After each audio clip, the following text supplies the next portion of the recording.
tous, bienvenue sur Reporters citoyens. Nous recevons aujourd'hui un invité de marque, puisque nous recevons Marc-Henri, que nous recevons directement. Bonjour Bonjour. Marc-Henri, enchanté d'être avec vous cette Moi de émission. même, moi de même. Alors, je suis un peu impressionnée parce que vous avez un CV assez important, hein. Il faut avouer que vous parlez en plus de quelque chose qui est très, très intéressant et qui me touche particulièrement, c'est l'eau, la mémoire de l'eau et tout ce qui correspond à l'eau. Donc, j'ai été interpellée puisque j'ai pris contact avec quelques personnes concernant justement la problématique de l'eau actuelle. Et donc, nous avons trouvé l'invité idéal, c'est celui qui étudie particulièrement l'eau. Je vais vous laisser vous présenter, comme ça nos auditeurs font connaissance avec vous. Donc, je suis Marc-Henri, professeur honoraire à l'université de Strasbourg. Donc honoraire signifie que je ne suis plus en activité et donc que je suis libre de mes paroles. Donc on va pouvoir discuter, sans contrainte. Heu, Ensuite, bien, je travaille dans l'eau depuis plus de 40 ans, donc j'essaye de comprendre ce liquide parce que certains le qualifient d'extraordinaire et s'il y a moi quelque chose que j'aime pas, c'est les choses extraordinaires. C'est-à-dire que les choses naturelles doivent avoir une explication simple et donc j'ai cherché une explication. Est-ce que l'eau est un liquide à part? Ensuite, est-ce que c'est vrai que l'on peut mettre de l'information dans l'eau? Quelle est la relation qui existe entre l'eau et la musique, le son? Voilà, toutes ces choses-là m'ont intéressé et pas d'un point de vue philosophique comme certains, mais d'un point de vue scientifique. C'est-à-dire qu'on fait de la recherche et après on fait des publications pour, publier les idées qu'on a et qui expliquent donc les propriétés de l'eau qui devient un liquide tout à fait compréhensible et qui n'est pas quelque chose de fantastique ou d'extraordinaire. C'est un liquide hors norme, ça c'est sûr, mais tout à fait normal, une fois qu'on lui applique le bon mode de pensée. D'accord. Alors oui, parce que moi, en fait, en faisant mes petites recherches, j'avais eu cette réflexion, que le liquide, l'eau était quelque chose d'extraterrestre parce que en fait, c'était la seule matière qui, prenait de l'expansion quand elle refroidissait, alors que toutes les autres matières se rétractaient. Et je trouvais ça exceptionnel parce qu'en fait, la vie n'existerait pas si c'était l'inverse. Oui, Et donc alors c'était quand même quelque chose c'est d'exceptionnel presque pour moi. vrai, c'est presque vrai. Oui, mais C'est-à-dire que justement, c'est hein, vrai à 99,9. oui. Heu, la très grande majorité des substances se dilatent quand on chauffe, sauf l'eau. Alors, sauf l'eau en dessous de 4 degrés, parce qu'au-dessus de 4 degrés, l'eau se dilate aussi. Mmh. Donc ce n'est qu'en dessous de 4 degrés Celsius que l'eau se dilate et il y a deux, trois substances dans la nature qui font de même, dont en particulier une substance qui est très importante, c'est la silice fondue, parce qu'il y a une très forte, corrélation entre l'eau et la silice au niveau des structures, et donc on retrouve le même comportement pour la silice fondue, que dans une certaine gamme de température, elle se dilate lorsqu'on refroidit. D'accord, donc ça, c'était, C'est pour ça moitié qu'il y a pas vrai. que l'eau, mais c'est presque, si vous dites qu'il y a que l'eau, c'est pas très c'est relativement juste. Mmh. Parce que Alors la quand on cire fondue, je vous rappelle, il faut chauffer à 1400°, hein. ah oui, oui, quand même. Alors que l'eau liquide, on peut faire ça, dehors dans le jardin. Mmh. Ouais. Alors quand on parle d'eau, on parle de personnalités comme Oui, Benveniste, pardon, Luc Montagnier, Bruno Robert qui lui a utilisé l'eau, pour faire des outils électromagnétiques et Masaru Emoto. Alors, voilà. avec, des expériences qui ont eu un rapport avec le riz, entre autres, et c'est pour ça qu'il y a cette partie, que vous étudiez de manière, je vais dire plutôt, scientifique, et que certains, font la déviance sur la partie un peu plus, heu, spirituelle, dans le fait que, beh, l'eau, étant donné qu'elle peut retenir des mémoires, beh, le fait d'éduquer son enfant avec de la douceur pourrait avoir une incidence puisque ça s'imprime dans l'eau de ses cellules.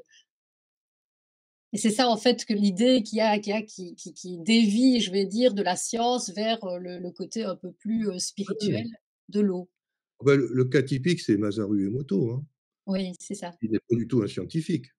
Masaru Emoto est un photographe c'est ça. et il a été émerveillé par la forme que prend l'eau quand elle congèle. Dans certaines conditions bien contrôlées, on fait de très jolis cristaux et il a émis l'idée que, la forme de ces cristaux pouvait être en relation avec les pensées que l'on avait au moment où l'eau cristallisait. Alors ça, c'est un regard d'artiste que la science, nie complètement. C'est-à-dire, cette partie du travail de Masaru Emoto, heu, n'est pas reconnue. N'est C'est pas reconnu. c'est pas reconnu parce que Mmh. ce serait trop simple. Alors, par contre, ce qui est reconnu pour Masaru Emoto, c'est l'expérience du riz. Ça oui, même s'il n'est pas scientifique, le fait de prendre ça, bon, tout le monde peut faire l'expérience, c'est pas compliqué. On prend du riz, on le fait cuire et puis après, bah, on lui dit, «Tu es moche, tu es laid», pendant des jours et des jours, ou alors on lui dit: «Tu es beau, tu es magnifique» et c'est vrai que le riz auquel on s'adresse de façon irrespectueuse, en l'insultant, pourrit plus vite que le riz qui est, lui, valorisé. Pour le même temps de cuisson, évidemment. C'est ça. Ça, par contre, c'est une très belle expérience, et là, on la doit à Masaru Emoto, qui montre qu'on peut interagir avec l'eau par ce que j'appelle la conscience. La conscience. Voilà. Alors, Mais pas les beh, pas les cristaux, ça, les cristaux, d'accord. c'est une autre affaire. Bon, Mais les cristaux oui.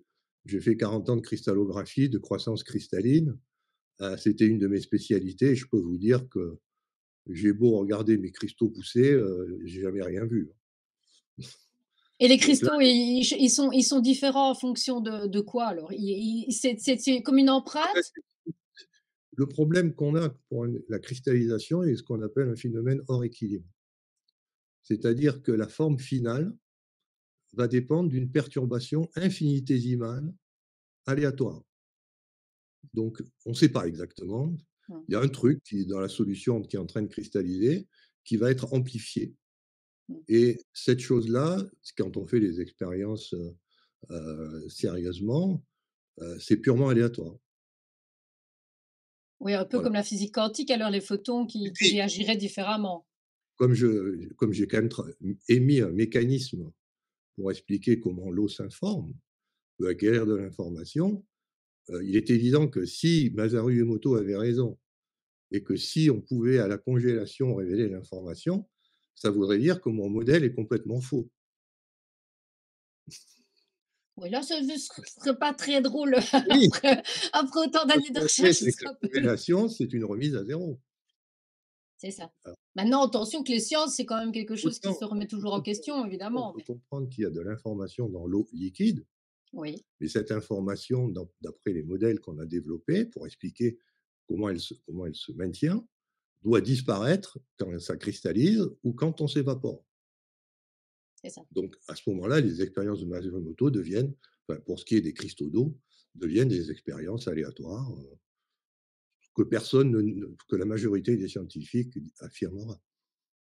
Mmh. Par contre, Alors par rapport au son, par exemple, parce que les hertz, les différents hertz vont donner des géométries, oui, on bien a sûr, une expérience à la le faire. vibration sonore va amener sa perturbation, Ouais, mais là, on va voir l'influence de la fréquence, pas de l'information. c'est ça. Donc la fréquence, c'est un mouvement aussi. Ben oui, parce que l'onde sonore est une onde mécanique, donc si on Ouais, applique une onde sonore au moment de la cristallisation, forcément, on va changer la forme des cristaux, mais ça, à ma connaissance, Masaru Emoto ne l'a pas fait. c'est ça. Oui. Mais il y a des légendes qui circulent et c'est toujours chouette de pouvoir avoir justement un avis scientifique, sur chaque chose. Alors, on a parlé, donc de l'eau, mais l'information et là, ça fait penser aussi à l'homéopathie. L'homéopathie par rapport à l'eau, c'est quand même aussi une base. La dissolution tout Alors le temps plus forte. Peut-être expliquer là, comment ça se passe? on change de personnage.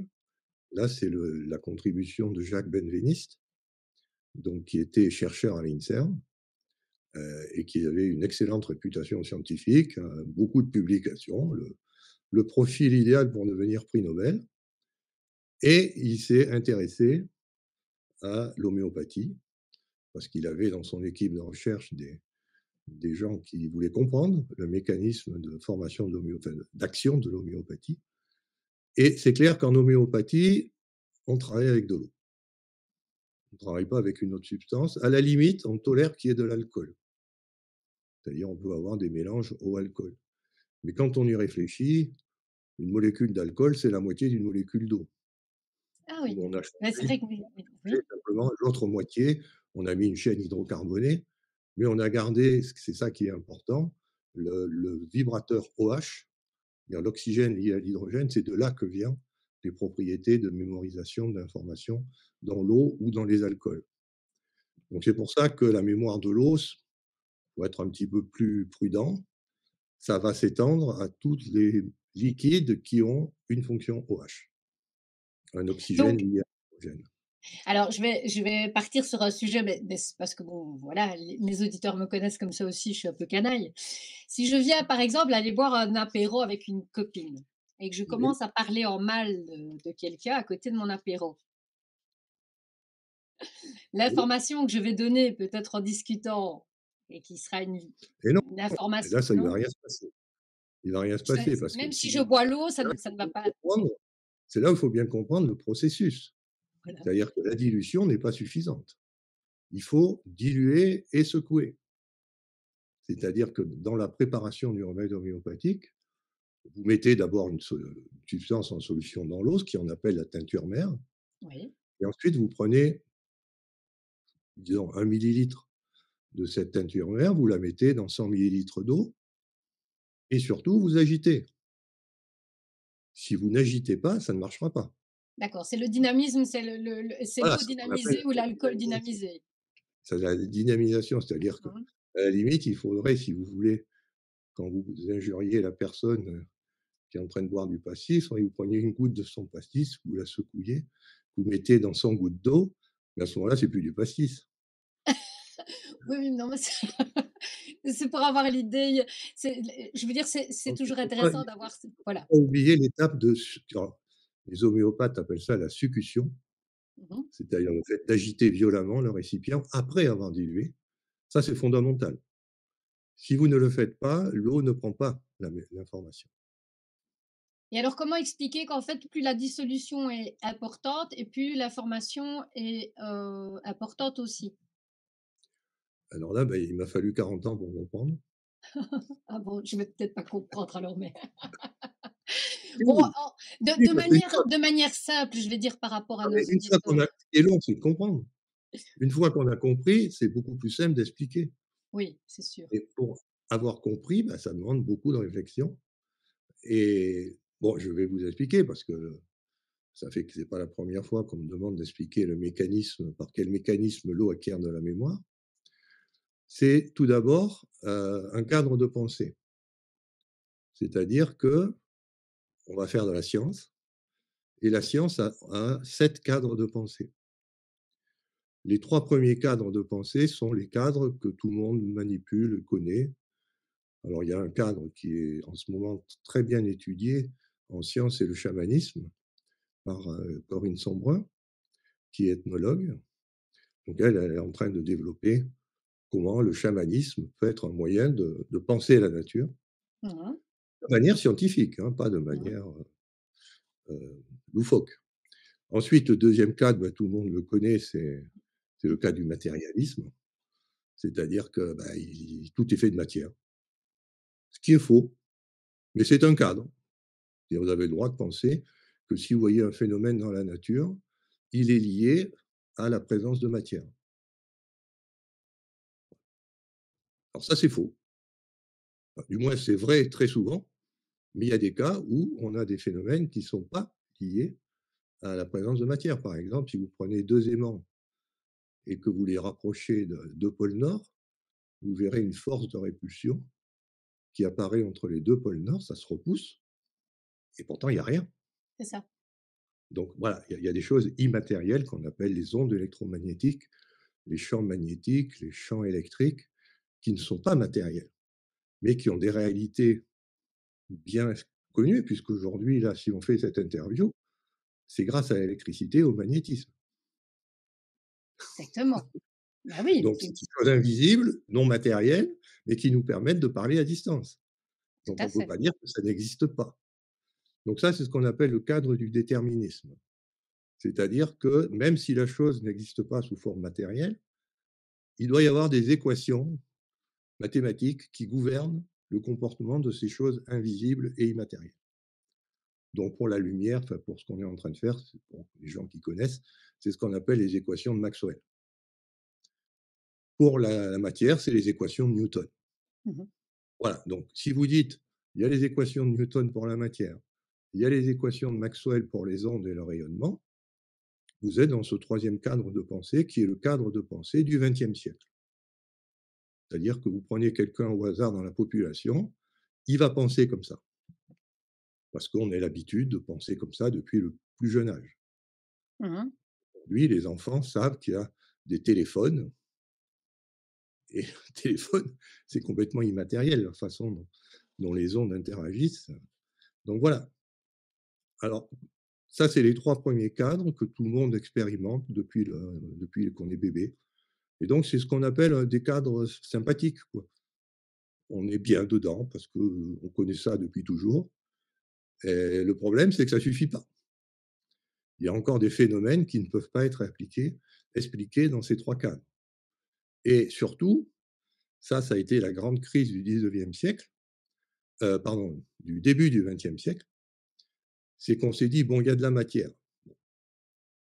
Ça, personne ne le contestera. Mmh. La matière est faite d'atomes. C'est ce qu'on a appelé la théorie atomique de la matière. Il y a même une classification périodique des éléments. Moi, j'ai enseigné la chimie pendant 40 ans.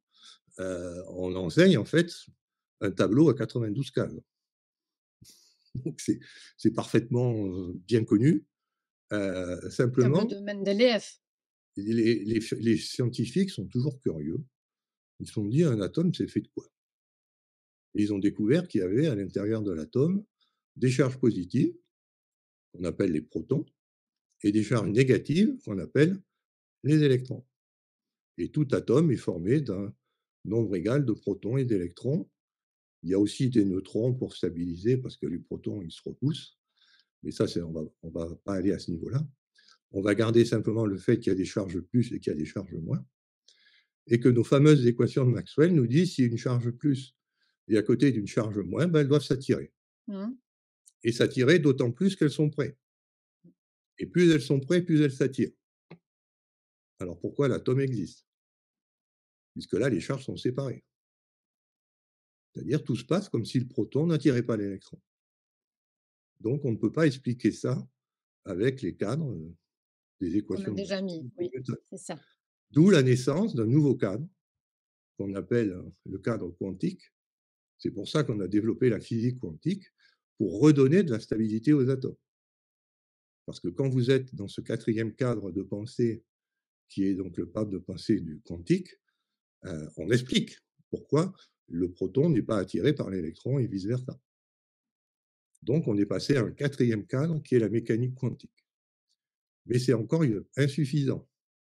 Si vous voulez comprendre l'eau, ça ne peut pas marcher aussi dans ce cadre, alors qu'on est déjà quantique. Le cadre qui permet de comprendre les propriétés de l'eau, c'est le cinquième cadre, qui s'appelle aussi physique quantique des champs ou immatérialisme. C'est-à-dire, on dit là, la matière n'existe pas.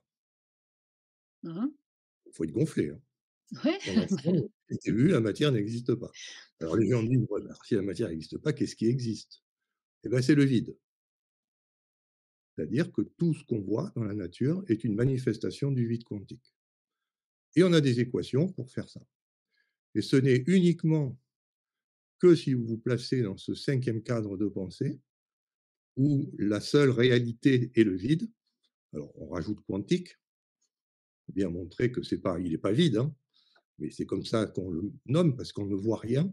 Il n'y Mmh. a pas de particules de matière, il y a rien, on voit rien, et pourtant ça vibre. Voilà. Si ça vibre, ça a des effets. Donc c'est ce cinquième cadre qu'il faut apprendre et employer pour comprendre la propriété de l'eau de se dilater lorsqu'on la refroidit en dessous de 4 degrés Celsius. Alors ensuite, les détails sont sordides, parce que Attention. s'il y avait Non, mais c'est des équations mathématiques et Ah oui, oui, oui, non, mais ça, là, c'est pas possible. là, je peux pas vous les exposer parce que moi, il m'a fallu 40 ans pour les comprendre. Mais par contre, je peux vous dire qu'il y a une variable qui est cruciale là-dedans et j'ai une expérience. Les gens qui me connaissent là, ont sûrement vu cette vidéo que je mets quasiment dans toutes mes conférences. C'est la vidéo des métronomes. Vous Oui, c'est prenez un beau ça. ensemble de n métronomes et vous voyez que les métronomes, quand vous les lâchez, ils font n'importe quoi. Ils sont dans ce qu'on appelle un état d'incohérence de phase. Quand il y en a un qui va à gauche, l'autre va à droite et il n'y a aucune corrélation entre les aiguilles des différents métronomes. Et tant que ces métronomes ne sont pas sur un support commun, c'est-à-dire tant qu'ils sont séparés par de l'air, ben, il ne se passe rien. Par contre, si vous posez ces métronomes sur une plaque, unique, une seule plaque, qui elle est coulissante, c'est-à-dire elle peut vibrer à la fréquence des métronomes, vous allez voir un phénomène extraordinaire qui se produit, c'est que les aiguilles, au lieu de faire n'importe quoi, elles se synchronisent. On a ce qu'on appelle une synchronisation de phase. Et donc ça, c'est le deuxième état qu'on prévoit pour la matière, c'est l'état de cohérence de phase. Le premier état étant l'incohérence de phase, quand les flèches font n'importe quoi. Donc là, maintenant, c'est fini, je peux vous expliquer facilement. Si vous avez compris l'expérience des métronomes, les flèches, ben, chaque molécule d'eau est un métronome, donc sa petite flèche qui fait ça. Dans un litre d'eau, vous avez 10 puissance 24 molécules d'eau, donc 10 puissance 24 flèches qui font ça. Soit elles le Qui font part de dans tous les façon sens. incohérente, aléatoire, soit elles vont toutes dans le même sens. Et c'est là où vous avez l'explication, parce qu'en théorie de l'information, pour coder une information, il suffit de deux états. Un état incohérent auquel vous associez le bit 0 et un état cohérent auquel vous associez le bit 1. Et une information, c'est toujours une suite de 0 et de 1. Donc il suffit de découper le volume d'eau en petits volumes, où chacun peut être cohérent ou incohérent, et on peut coder n'importe quelle information. D'accord, un peu comme un système informatique. Ah oui, c'est exactement ce qui se passe dans une mémoire informatique. C'est marrant Sauf que ça. dans une mémoire informatique, c'est le même mécanisme, mais sur du silicium, C'est ça. pas sur de l'eau. C'est ça, donc Là, l'information, on trouve ça logique que ça puisse aller sur, effectivement, des supports plastiques et cetera, mais en fait, on s'est rendu compte que l'information pouvait se fixer aussi sur l'eau, comme sur un oui, support. c'est pas ça, c'est que l'esprit humain déteste le mouvement, déteste quand ça bouge. On le voit bien avec Masaru Emoto. Pourquoi il est allé chercher les cristaux d'eau? Parce qu'une fois que vous avez un cristal, Il est figé, oui. c'est figé. Oui, Et le cerveau humain, dès qu'il voit quelque chose qui bouge, qui n'arrête pas de bouger, il est perdu. Par contre, s'il y a quelque chose qui ne bouge pas, là, il se dit: «On peut réfléchir». On a ce qu'on appelle une c'est ça. structure spatiale. Et c'est naturel dans une structure spatiale, c'est le cas du silicium, de dire: «Ah bah oui, on peut mettre 0 et 1».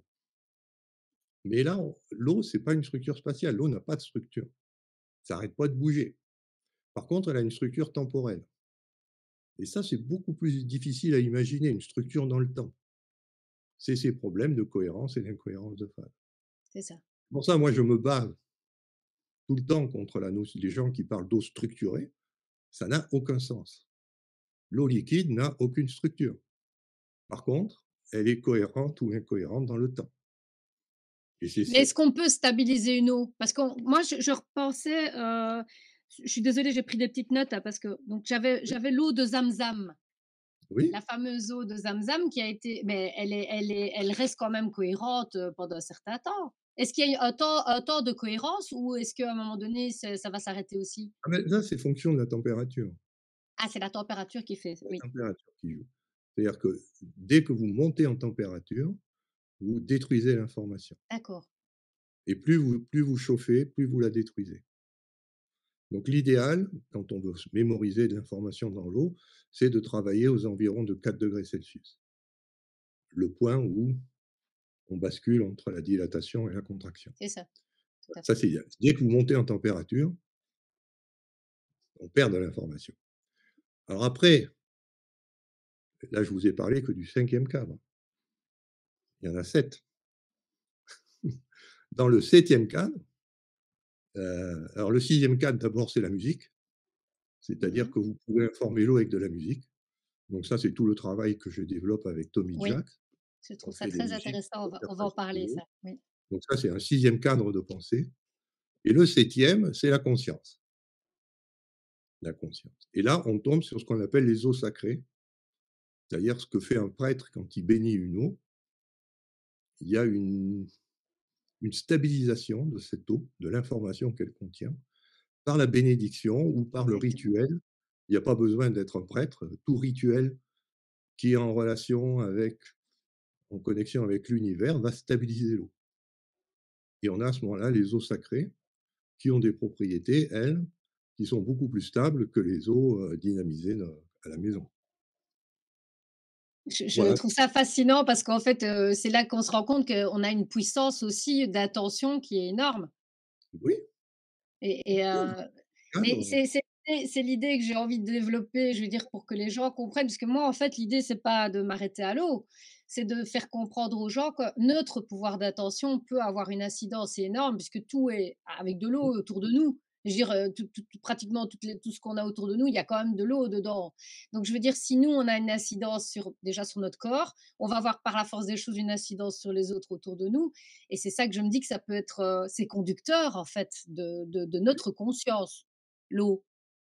Ah ben, c'est même pire que ça, c'est que moi, j'ai fait un papier là-dessus, scientifique, que les gens peuvent lire, si ça les intéresse. Bon, attention, ça vole haut, hein. Oui, oui, oui, il faut avoir une Si les gens traduction. Moi, veulent c'est lire, ça que j'ai la chance, je vous ai à le côté de papier a été moi. publié, il s'appelle «Eau, électromagnétisme et conscience». Si la conscience existe, c'est parce qu'il y a de l'eau. D'accord.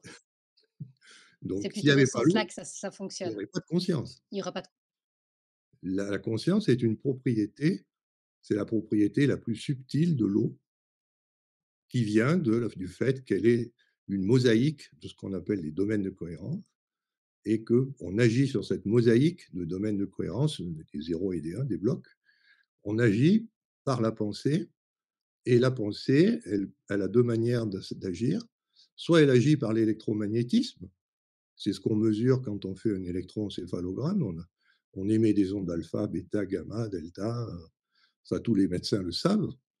Heu mmh, et ce qui permet aux molécules d'eau de faire des domaines de cohérence, c'est de l'électromagnétisme. Donc on comprend bien qu'il y a une relation directe.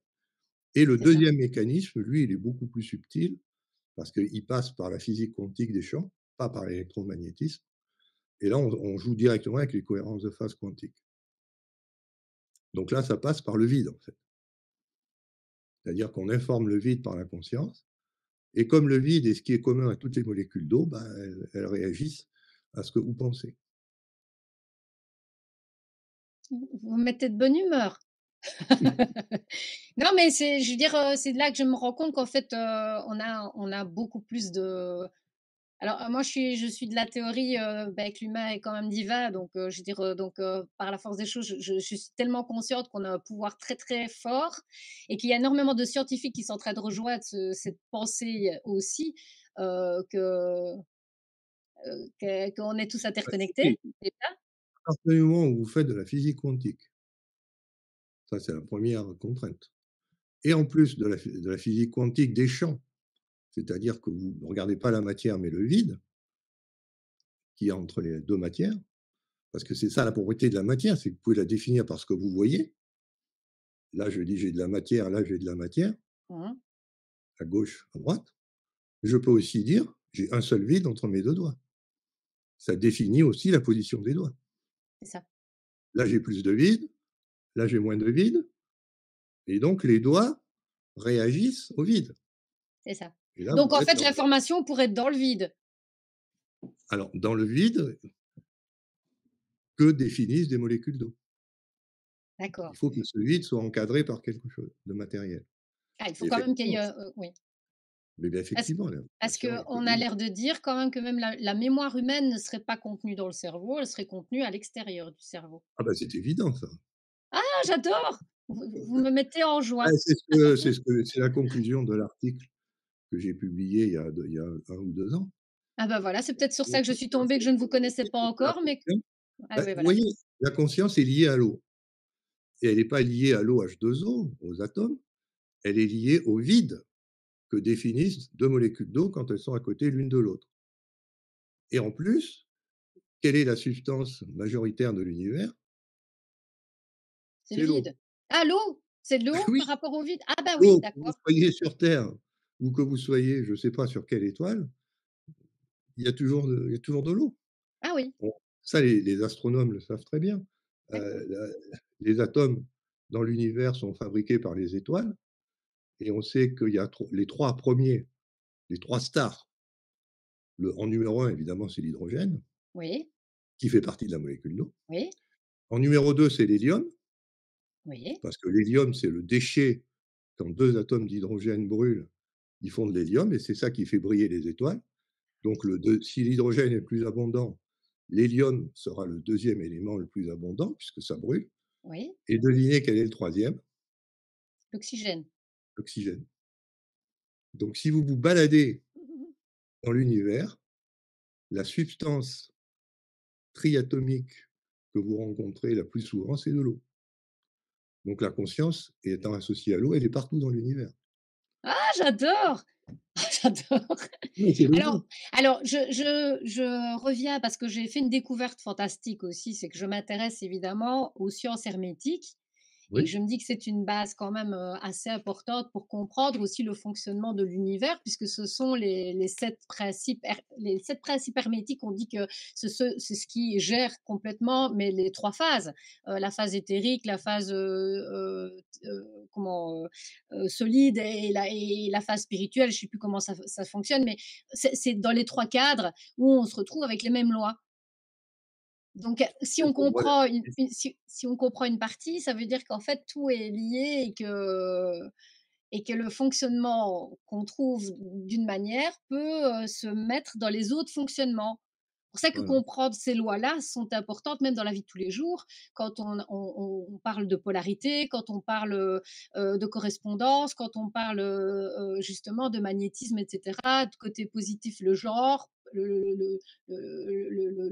enfin le féminin, le masculin, toutes ces choses-là sont extrêmement importantes, même dans les sciences. bien sûr. Ah, j'adore! Mais le seul problème qu'on a, c'est que hermétisme, ça fait peur. Mais non, hermétisme, bah oui, mais c'est Hermès. Je veux dire, c'est parce que Non, ça vient du mot oui, c'est hermétisme, ça, en fait. c'est Hermès, parce que vous êtes cultivé. Oui, bah, je m'intéresse et je trouve que Oui, donc c'est vous ce êtes qu'il faut cultivé, faire. vous avez des Oui, notions de mythologie grecque, c'est très bien. Mais la oui, majorité des gens que vous rencontrez dans la rue, hermétisme, ça veut dire que c'est fermé. oui, c'est et comme occultisme, on va voir tout de suite quelque chose de Voilà, négatif alors qu'en fait, en fait, tout est une justement, fonction de c'est ça polarité, que je quoi. ne veux pas, c'est que ce dont je vous parle là avec l'eau, ce n'est pas hermétique, ce n'est pas occulte, c'est Scientifique, là, scientifique. je dirais, oui, donc c'est Ouais, mais il y donc a pas de ça correspond mythisme, mais c'est ça on qui est n'a pas magnifique. besoin d'aller dans des domaines comme l'occultisme ou l'hermétisme pour expliquer que la Oui, mais conscience c'est est ça qui est partout, que magnifique, c'est l'eau est que c'est partout. lié. Exactement, Pardon? c'est lié, ça Oui, confirme. c'est lié, oui. Génial. Alors donc je regardais ici, donc on parlait d'électromagnétisme, donc les 2 l'un ne va pas sans l'autre alors? Donc je veux dire, Oui, le c'est indispensable alors en fait, il f oui, c'est tout dépend si c'est en propagation ou en statique. C'est-à-dire que, par exemple, quand vous prenez une règle en plastique et que vous la frottez contre votre pull de laine, on a tous fait ça à l'école, hein, et qu'après on approche la règle de petits bouts de papier, qu'est-ce qui se passe? Bah, les petits bah bouts de oui, papier viennent se attirer. coller à la Oui, règle. c'est ça exactement. Et là, c'est statique, c'est-à-dire qu'on a un phénomène qui est purement électrique. Il n'y a D'accord. pas de magnétisme. À l'inverse, on a toujours fait ça aussi quand on était enfant. Dès qu'on a des aimants, il y a un pôle nord, il y a un pôle sud, et quand on met le nord en face du sud, ça colle. Si on met 2 nord ou 2 sud, ça se repousse. Et ça, il n'y a pas d'électricité là, c'est purement magnétique. Donc ça, c'est D'accord, les cas très simples où électricité et magnétisme existent indépendamment l'un de l'autre. Maintenant, ce que nous apprennent les équations de Maxwell, c'est qu'on peut toujours, en faisant varier les charges dans le temps, les faisant bouger, on crée un champ électrique variable qui crée un champ magnétique variable. Et comme le champ magnétique devient variable, il crée un champ électrique, ça s'auto-entretient. alors Et ça, on ce a serait l'énergie libre, non, pas du non? tout. Ah bah, je C'est sais pas l'énergie les Je veux dire la avec les l'énergie électromagnétique. ah ouais, d'accord, parce qu'en fait, est-ce que l'énergie libre, on ne la fait pas aussi avec des aimants? Oui, J'avais vu non, le mais après système des l'énergie pales avec les aimants et que le l'énergie libre, mouvement oui, c'est un autre concept qui est que comme on peut créer de la matière à partir du vide, je vous dis la matière n'existe pas, on peut prendre un morceau de vide où il y a rien et faire apparaître de la matière. Donc ça veut dire que le vide est quelque chose et qu'il a de l'énergie. Donc ça oui, ça c'est ce qu'on peut appeler l'énergie libre. Mais là par contre, on peut utiliser des aimants, mais il faut voir les rendements, hein. mmh C'est-à-dire, l'idée c'est de pas avoir de dépenser plus d'énergie c'est pour faire ça. apparaître cette énergie que et très souvent c'est là où ça bloque, hein. C'est-à-dire moi j'ai vu des tas de machines fonctionnant à l'énergie quantique, l'énergie libre, l'énergie du vide, mais quand on regarde, j'ai jamais vu ça tourner pendant des millénaires. Mmh. C'est tout le problème, c'est qu'on peut l'esprit humain est inventif et très ingénieux.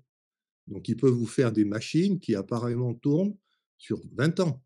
C'est ça, oui. On ne peut pas dire Mais que ce sera oui. moi, c'est pas ça que je veux une machine qui tourne éternellement. Oui, oui, tout à fait. Et ça, on peut pas le démontrer, c'est pas possible. Donc faut voir. Moi, l'énergie du vide, je préfère que ce soit les molécules d'eau qui l'exploitent, Oui. parce que quand c'est les molécules d'eau qui exploitent l'énergie qu'il y a dans le vide, elles créent les domaines de cohérence, de l'information et on appelle ça la conscience. Et j'ai pas besoin de machine. Je mais je vous aime bien, monsieur Henri. Je trouve que c'est intéressant de pouvoir parler de tout ça. Alors et quand on parle d'eau, hydrogénée, comment, parce Ah que ben moi je ça, voilà, parce que l'eau moi je hydrogénée, viens de bah, voir moi, maintenant oui, c'est de la chimie pure et dure. La formule chimique de l'eau, c'est H2O. C'est-à-dire que quand vous fabriquez l'eau, vous prenez 2 volumes d'hydrogène que vous envoyez dans un volume d'oxygène, il ne se passe rien. Sauf si vous mettez une étincelle. Vous faites une petite étincelle et à ce moment-là, vous avez l'eau liquide qui apparaît. Autrement dit, vous n'avez plus d'hydrogène, vous n'avez plus d'oxygène, vous n'avez plus que de l'eau liquide, ah bon? à cause de la petite étincelle que vous avez envoyée. Et évidemment, si 2 volumes d'eau se combinent à un volume d'oxygène pour faire 2 volumes d'eau, en faisant passer un courant électrique dans de l'eau liquide, je peux inverser le processus. J'ai un Moteur volume à de liquide, hydrogène. voilà, j'ai un volume de liquide, je peux créer un demi-volume d'hydrogène et un volume d'oxygène. Et l'oxygène, c'est ça que, comme ces deux compartiments, on l'oublie, on ne garde que le compartiment où on a dégagé de l'hydrogène. C'est ça. Parce que pour faire une électrolyse, il faut deux électrodes. Une électrode qui est reliée à un pôle plus et une électron qui est reliée à un pôle moins d'une batterie. Donc l'oxygène se dégage sur une des électrodes et l'hydrogène sur l'autre électrode. Et si on prend le soin de séparer ces deux électrodes, on peut récupérer l'eau qui ne contient que l'hydrogène. Et c'est ça qu'on appelle l'eau hydrogénée.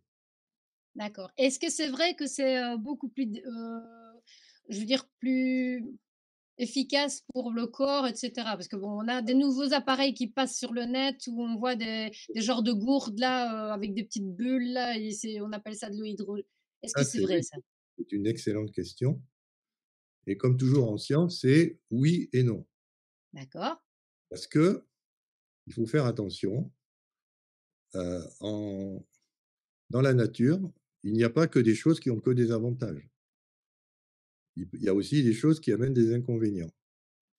Et quand vous buvez de l'eau hydrogénée, vous avez un avantage. C'est que vous avez ce qu'on appelle un potentiel d'oxydoréduction qui est négatif, qui est conféré à l'eau. Et si vous êtes en état d'oxydation dans votre corps, en état d'oxydation, stress, Vieillissement? stress oxydatif, Oui. vieillissement, le fait de boire cette eau générée qui va annuler ce stress oxydatif va soit vous guérir, si vous êtes malade d'une inflammation, soit vous ralentir le vieillissement. Mmh. On ne peut qu'applaudir. Ouais. Que Alors, le oui mais. Ah mais c'est pour ça que je dis, c'est toujours comme ça, hein. Ah, mais c'est Faut ça qui est toujours beau dans la mais de nouveau, ça fait ouais, ouais, partie il faut toujours voir effectivement, la tout balance. Il y a des avantages à boire de l'eau hydrogénée.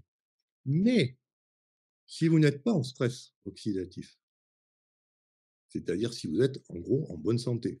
mmh mh. C'est quoi la bonne santé? C'est quoi la bonne santé? C'est Bah, quoi la la bo être en bonne moi je santé? pensais la vibration haute, mais je veux dire, Non, non, là on est en biologie, en chimie. d'accord. Alors bonne La santé, je bonne ne sais pas. santé Je est associée toujours à l'oxydation. d'accord, Et regardez, arrêtez de respirer. je vais devenir toute bleue Oui, et puis vous allez mourir.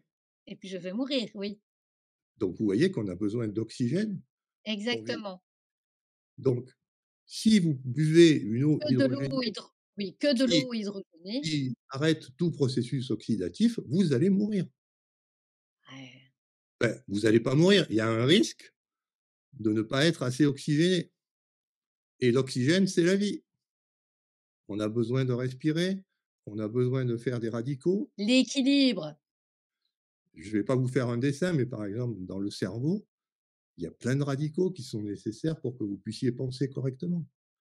Si vous buvez de l'eau hydrogénée, ces radicaux vont peut-être disparaître. Donc vous allez devenir idiot. Ah non, hein? Donc voilà, donc l'eau hydrogénée, oui, Ouais, si vous êtes malade et si votre maladie est liée à un stress oxydatif. C'est-à-dire que OK. vous oxydez trop. Trop Il y a d'oxydants, trop d'oxydation mmh. par rapport à ce qu'on attend normalement et là, oui, l'eau hydrogénée est très efficace. Mais à partir Alors, du moment où vous avez un équilibre qui est déjà bien, ça n'est pas au nécessaire que contraire, du c'est contraire, ça risque d'être, plus dangereux, au contraire. voilà. Vous voyez, c'est pas compliqué. Alors une autre petite question, parce que j'aime bien, donc voilà, hein, vous voyez bien le cerveau réfléchit en arborescence ici. L'eau oxygénée, est-ce que ça a un côté, justement l'eau oxygénée, est-ce que ça a un côté rajeunissant? Parce qu'on j'ai Alors, entendu oui, dire que voilà, l'eau quand oxygénée fait partie de l'oxydation, voilà, d'accord, de l'eau qui donc a été oxydée et le vieillissement est en général une suroxydation. OK, C'est-à-dire qu'on va plus loin que l'oxydation normale. On génère trop de radicaux et l'eau oxygénée est une forme radicalaire cachée, des radicaux cachés donc c'est une forme oxydée, donc vaut mieux éviter.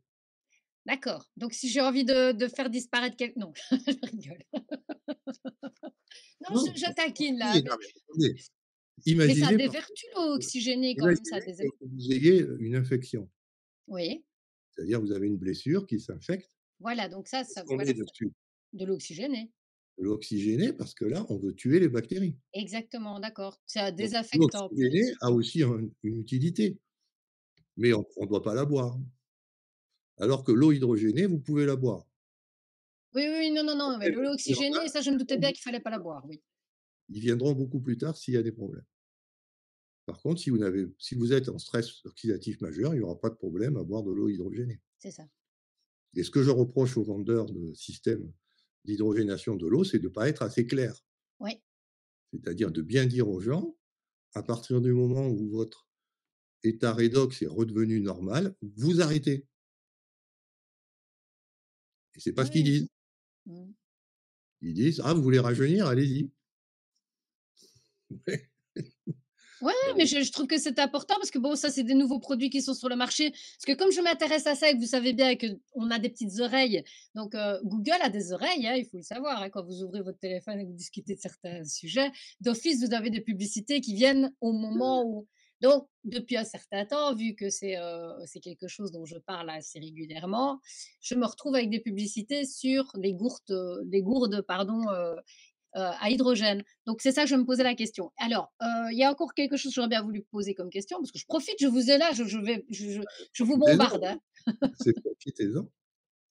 Alors, quand on parle de fleur de vie et qu'on dépose, de l'eau sur une fleur de vie, Oui.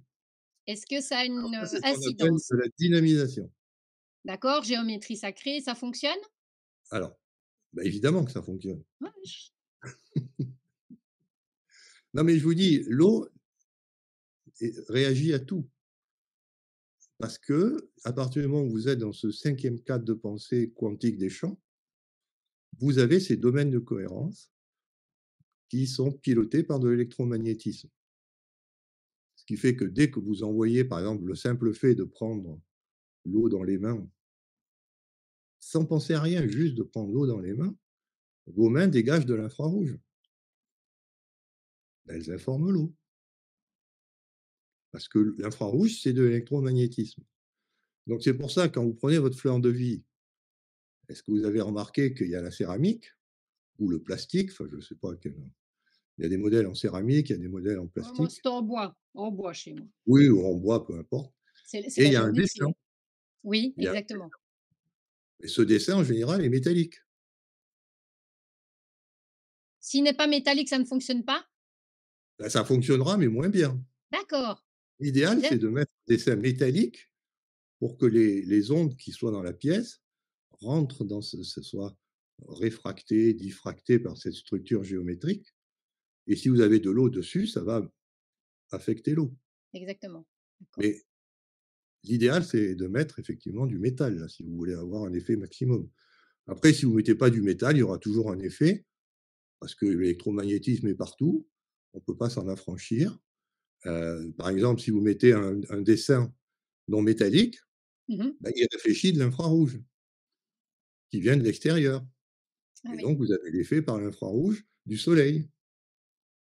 Donc c'est pour ça, rien n'est innocent avec l'eau, et tous ces moyens qu'on qualifie de subtils, parce qu'on utilise un dessin ou quelque chose qui est un peu Olé, olé. olé olé, ça fonctionne en général par de l'électromagnétisme où l'eau est sensible. Donc il se passera toujours quelque chose. Mmh. Après, est-ce que c'est bien, est-ce que c'est mal? On en revient à l'eau hydrogénée. Il y aura des choses bien, mais il y aura aussi des cas où ce sera plutôt pas bon. Donc c'est Alors là où il donc faut toujours avoir quelqu'un qui toujours observer les réactions, parce que rien n'est toujours positif dans la nature. c'est ça. Il y a des choses qui peuvent être positives, et en contrepartie, il y aura des choses qui seront négatives. Donc il faut savoir, quand vous dynamisez votre eau, est-ce qu'elle est compatible avec vous? Auquel cas la dynamisation sera une bonne chose. Ou est-ce qu'elle n'est pas compatible avec votre eau corporelle? Auquel cas il faut pas l'utiliser. D'accord. Alors, est-ce que donc ça, c'est dans les croyances aussi qu'on entend, donc est-ce que c'est bon de boire de l'eau de sa région? Ah oui, forcément. Oui, mais non, mais c'est Ça, parce c'est que bon, clair. non, et Non, je mais me ça, dis que c'est parce que dès qu'on doit transporter l'eau, ce c'est une hérésie, je veux dire, on augmente les coûts, alors on est obligé de faire fonctionner des machines. Donc l'idée, c'est toujours d'aller chercher l'eau au plus près de là où on habite. alors boire l'eau du Alors aujourd'hui, robinet qui attendez, laisse-moi finir. oui, Aujourd'hui, on s'en rend plus compte de ça, parce qu'on a les machines qui vont chercher l'eau pour nous et qui nous les amènent sur des milliers de kilomètres. c'est Donc ça. mais avant, quand il y avait pas les machines, que vous deviez aller faire 20 kilomètres pour aller chercher de l'eau, c'était une évidence qu'entre faire 20 kilomètres et 1 kilomètre, vous allez choisir quel point d'eau? Celui qui est Ah à oui, 1 kilomètre. Ça oui, n'a pas changé. logiquement, C'est-à-dire que c'est pas parce que vous avez des machines que vous devez ignorer le point d'eau à 1 kilomètre. C'est c'est forcément ça. le bon. Ouais, j'aime bien cette manière de penser effectivement. C'est parce qu'en fait, on a entre-temps des filtres qu'on a mis en plus dans notre vision des choses. Donc ça, Je veux c'est dire, on nous impose d'autres, manières de faire et et d'autres c'est habitudes aussi qui ne de la sont pas, publicité. Là, on a ce qu'on appelle l'eau en bouteille, ouais, et là, les vendeurs d'eau en bouteille, ils vont vous faire acheter une eau qui est à 10 000 kilomètres, parce qu'ils vont dire: «Elle a des propriétés machin, elle a des propriétés bidule». Moi, ce que je dis, c'est que oui, peut-être que l'eau a des propriétés extraordinaires à 10 000 kilomètres, mais autant prendre l'eau qui est à 500 mètres de chez soi et la dynamiser pour qu'elle ait les mêmes propriétés que celle qui est à 10 000 kilomètres. C'est beaucoup plus malin. Mais bon, là, je vais me faire taper dessus par les marchands d'eau. Non, non, non, non, mais je suis très contente que vous ne travaillez plus à l'université parce que moi, je veux entendre ça, en fait, hein. Je veux la vérité. Je veux dire, la vérité qui fait mal est celle qui est crue et qui, en fait, est logique et qui est honnête. Je veux dire, on est là pour ça. Toujours Moi, j'av choisir un point d'eau le plus proche possible de là où vous vivez. Ensuite, se poser la question: «À ce point d'eau-là, je vais la prendre là parce que c'est le plus proche. Est-ce qu'elle me convient ou pas?» Si elle vous convient, alors là, c'est génial, il y a Mais rien à comment on faire. sait le savoir si elle nous convient? Et c'est là où soit vous faites la première chose qu'on fait, c'est des analyses chimiques Oui, parce qu'il y a des polluants. L'eau est un excellent solvant et solubilise toute la classification périodique. Donc la première chose en général qui est faite quand on a une source d'eau, c'est qu'on fait une analyse chimique pour vérifier qu'il n'y a pas de substances toxiques dissoutes dans l'eau. Ça, c'est pas compliqué. Vous faites un prélèvement, vous l'envoyez au laboratoire, vous dites: «Donnez-moi toutes les espèces qui sont en solution dans ce prélèvement» et le laboratoire vous dira: «Alors là, il y a pas de problème. Par contre, là, c'est pas bon. Il y a un risque de contamination». Et c'est là où intervient la deuxième. Alors, la première étape, c'est imaginons que tout se passe bien et que le laboratoire vous dit: «Oui, l'eau est bonne». Ça suffit pas. Après, il faut voir si son niveau informationnel vous convient. Donc là, c'est des techniques, olé, olé. non pas olé olé, qui font appel au vide quantique. Oui, oui, oui. Et la seule technique que moi je connais qui permet de travailler avec le vide quantique, et quelque chose de matériel, c'est la radiesthésie. Ah! Mais je C'est-à-dire suis que vous contente que vous en testez, parliez, c'est très bien. voilà, vous allez tester votre eau au niveau radiesthésique, son taux qu'on appelle son taux vibratoire. Le Vous Bovie, pouvez tester votre taux vibratoire indépendamment et si les 2 taux vibratoires correspondent, ma foi, c'est bon. Par contre, si les taux vibratoires ne correspondent pas, c'est là où ça peut être intéressant de faire une dynamisation. Alors ça peut être, il y a certains qui font tournoyer l'eau, ça s'appelle un vortex. Il y en a d'autres qui envoient des ondes électromagnétiques. Il y en a qui, enfin, voilà, la dynamisation de l'eau, le mieux, c'est d'inviter mon ami Yann Oliveau, qui a fait un énorme pavé qui s'appelle «La nature de l'eau», où lui, il a recensé toutes les techniques de dynamisation. d'accord. Donc vous achetez son livre et vous saurez comment on dynamise l'eau. Et après, le seul problème, c'est d'arriver à prendre la technique qui vous convient. Et ce qui est important, c'est que une technique qui vous convient à vous peut ne pas convenir à une personne autre que vous. C'est-à-dire que si vous êtes dans une famille, il ne faut pas que le papa ou la maman fasse le test. Il faut tester tous les membres de la famille. C'est pas Ben moi, je pensais que c'était un peu comme quand les femmes ont leurs règles dans la famille. Il paraît que quand elles sont c'est comme les loups et cetera, ils ont ça en même temps à un moment donné. Il y a une synchronisation qui se fait et je me disais que c'était un peu, pareil, que je dis si l'eau elle fonctionne pour un, elle fonctionne pour l'autre puisqu'on est quand même un peu de la même alors, source. a priori, non. Sauf parce que je vous dis, il y a toujours en science, il y a toujours Ouais, un je positif, ouais. un négatif. Il y a quelque chose qui est très puissant, c'est la force d'amour. Oh, j'adore. Non, mais c'est rien, c'est Ah une mais non, mais j'adore ces notés c'est-à-dire là. voilà. Si dans une famille, il y a une force d'amour qui règne entre les parents et les enfants, il est très clair que les enfants ne sont pas encore complètement développés, ils ont encore du travail à faire. Les parents, eux, il vaut mieux qu'ils aient achevé leur travail de développement et à ce moment-là, si la famille s'aime, heu, on pourra boire la même eau. Waouh, Mais s'il y a des désaccords, si la famille est en discorde, c'est là, il vaut mieux tester pour chacun. d'accord. On ne se rend pas compte, en fait, on a l'impression que boire de l'eau, c'est un geste complètement anodin, mais en fait, c'est pas du tout Mais anodin. ça peut pas être anodin, vous êtes fait de minimum Oui, oui, 80 je d'eau. trouve ça Donc c'est comment magique, voulez-vous que boire de l'eau soit anodin, sachant que c'est votre composé majoritaire? Quand vous comptez les molécules du corps humain, il faut compter jusqu'à 96 pour trouver quelque chose qui n'est pas une molécule d'eau. c'est ça, Donc c'est important oui. et c'est comme on a l'impression que l'eau, c'est banal. Mais c'est banal, pourquoi? Parce qu'on se limite au côté matière. c'est ça. On n'a pas la vision quantique de l'eau avec les domaines de cohérence, l'électromagnétisme, où là, ça change complètement le tableau, quoi. Mmh. Et donc, oui, dès que vous avez de l'eau, la première chose, c'est trouver le bon récipient, pas de plastique, pas de métal. Là, il y a des bulles qui apparaissent sur mon écran. Ah oui, mais j'ai oui, c'est quoi ça? Heureusement quand on fait ça, il y a un pouce levé qui D'accord, oui. d'accord. Donc l'eau n'est pas faite pour aller dans le métal, parce que là, on contrôle plus rien. Ah! Donc les gourdes en métal, c'est pas bon, l'inox et tout ça, Sauf sauf si elles ont un revêtement céramique. Bah oui, il y a oui, des gourdes métalliques qui ont un revêtement céramique d'accord. à Je l'intérieur, oui, je pour savais que pas du tout. l'eau ne soit pas au ça, si vous voyez un vendeur qui vous vend une gourde métallique avec un revêtement céramique à l'intérieur, vous savez qu'il connaît son métier, lui. C'est pas un charlatan. Si par contre, on vous vend une gourde d'eau avec du métal, de l'inox, là, le mec, il a pas bien compris, hein. Il cherche Mais juste ça un me fait rire parce qu'en fait, les vieilles gourdes, vous vous souvenez les vieilles gourdes qu'on avait quand on était, quand on allait oui, au scout? les gourdes en aluminium, là, elles C'est étaient. dégueulasse alors là, en Est-ce fait. que vous avez remarqué non, est-ce que vous avez remarqué qu'il y avait toujours l'intérieur, il y avait un revêtement? Ah OK, d'accord. Vous avez pas remarqué?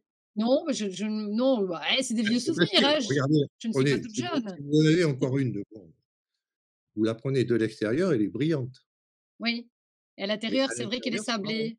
Oui, c'est ça, oui, C'est la couleur sable parce qu'on a mis un revêtement céramique pour que l'eau ne soit pas en contact avec le métal. d'accord, Donc ces gourdes-là ne posaient pas problème. Moi, je vous parle de gens qui vous vendent une gourde d'eau en métal où l'intérieur, c'est du métal. c'est ça. Là, vous fuyez parce qu'on ne contrôle rien. Parce que le métal, il va réagir à tout, à la moindre petite onde électromagnétique. Donc, en fait, la première chose à se définir quand on veut boire de l'eau, c'est dans quel récipient on va la mettre, sachant qu'il y a un récipient qui existe depuis la nuit des temps, qui est idéal pour l'eau, c'est le verre. Donc ça reste pour vous le mieux? Oui. Oui. Et comme toujours, c'est le mieux, c'est génial, mais il y a un inconvénient, c'est que ça casse. Oui, Et oui, mais quand ça enfin ça, c'est casse, oui. non, mais quand ça casse, ça fait des trucs extrêmement dangereux. Vous pouvez tuer quelqu'un avec un bout de verre, hein. Oui. Tranchez-la.